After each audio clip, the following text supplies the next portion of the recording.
Now, when they excavated this building that we've been talking about, they did something very brilliant. They put a canopy over the top of it so that when it rains, which it does quite a bit, it doesn't melt the whole thing away. If you don't do this, then this will all melt away. All the mud brick that you see melts away. Now, what I want to show you here is isn't so much. It's about teaching you about another site that we're going to be at in the future, and that is Jericho. Okay. Now, what they did is they excavated all along the destruction of this.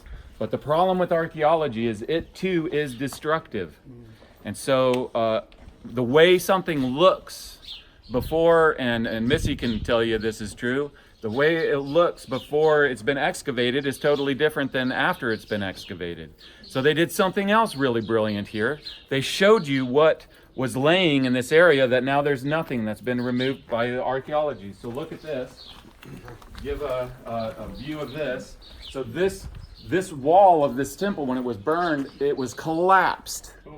And so they put this, and it's kind of hard to see, but look at it on the other side when we go out too. But do you see the mud brick? Do you see its collapse? And do you see the burn in it? Do you see all the burn? See what I'm talking about? And let's get out of let's let them see down this. And you can look at it as you go by. But here's the thing. The only reason you can see that is because the archaeologists thought to preserve that so that you can see what it looked like over here. And they put that plexiglass around there, so because if they don't, then it's going to get moist and it's going to get rain.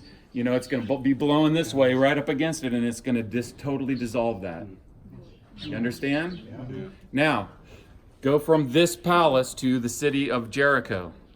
And this is the wall of Jericho. And you don't understand it quite yet, but you will see it. There's a stone wall. See the stone foundation down here? Yeah. With a mud brick wall on top. Okay, so at Jericho, this is a city wall instead of a temple wall. But you have the stone thing. And then when the Bible says that the wall collapsed, it's not talking about the stone wall. It's talking about the mud brick wall. And we know that from archaeology. In fact, the Hebrew says that the wall collapsed beneath itself. Yeah. So how does a wall fall beneath itself? Well, now we know that it's the mud brick falling beneath itself from the stone. Okay.